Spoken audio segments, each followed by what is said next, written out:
വിദ്യാർത്ഥികൾക്കിടയിലെ ആത്മഹത്യയെ സംബന്ധിച്ച് ഞെട്ടിക്കുന്ന വിവരങ്ങളാണ് പുറത്തുവന്നിരിക്കുന്നത്. നാഷണൽ ക്രൈം റെക്കോർഡ്സ് ബ്യൂറോ വളരെ നിർണായകമായ റിപ്പോർട്ട് പുറത്തുവിട്ടിരിക്കുന്നു. റിപ്പോർട്ട് പ്രകാരം രാജ്യത്തെ വിദ്യാർത്ഥികൾക്കിടയിലെ ആത്മഹത്യാ നിരക്ക് ഇന്ത്യയിൽ ജനസംഖ്യാ വളർച്ചാ നിരക്കിനെ മറികടന്നിരിക്കുന്നുവെന്ന് ചൂണ്ടിക്കാണിച്ചിരിക്കുന്നു. ബുധനാഴ്ച നടന്ന IC3യുടെ വാർഷികത്തിലും 2024 എക്സ്പോയിലുമാണ് ഞെട്ടിക്കുന്ന ഈ റിപ്പോർട്ട് NCRB പുറത്തുവിട്ടത്. ഇന്ത്യയിൽ മൊത്തം ആത്മഹത്യാ നിരക്ക് 2% വെച്ച് ഓരോ വർഷവും വർദ്ധിക്കുമ്പോൾ വിദ്യാർത്ഥികൾക്കിടയിലെ ആത്മഹത്യ 4% വർദ്ധിക്കുന്നുവെന്ന ഗൗരവമായ വിവരവും റിപ്പോർട്ടിലുണ്ട്.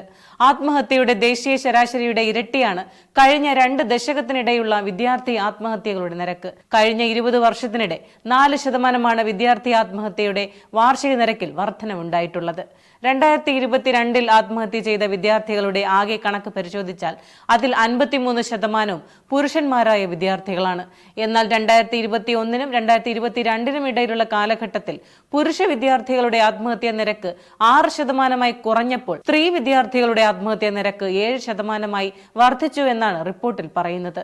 തുടർച്ചയായ വിദ്യാർത്ഥി ആത്മഹത്യകളും ശരാശരി കണക്കും ജനസംഖ്യാ വളർച്ചാ നിരക്കിനെയും ഇന്ത്യയിലെ മുഴുവൻ ആത്മഹത്യാ നിരക്ക് വർദ്ധിച്ചതായും റിപ്പോർട്ട് സൂചിപ്പിക്കുന്നു. കഴിഞ്ഞ 10 വർഷത്തിൽ 24 വയസ്സിനിടയിൽ പ്രായമുള്ളവരുടെ ജനസംഖ്യ 582 മില്യണിൽ നിന്ന് 581 മില്യണായി കുറഞ്ഞെങ്കിലും വിദ്യാർത്ഥികളുടെ ആത്മഹത്യയുടെ എണ്ണം 6654 നിന്ന് 13044 എന്ന നിലയിലേക്ക് വർദ്ധിച്ചിട്ടുണ്ട്.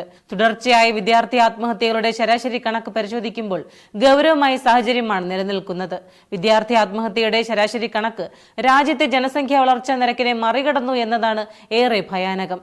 ഇത് ആകെയുള്ള ആത്മഹത്യയുടെ നിരക്കിനേക്കാൾ ഉയർന്ന നിലയിലാണ്. കഴിഞ്ഞ 10 വർഷത്തിനിടെ ആകെയുള്ള ആത്മഹത്യാ നിരക്കിൽ പുരുഷന്മാരുടെ ആത്മഹത്യ 50%, സ്ത്രീകളുടെ ആത്മഹത്യ 61% വർദ്ധിച്ചിട്ടുണ്ട്.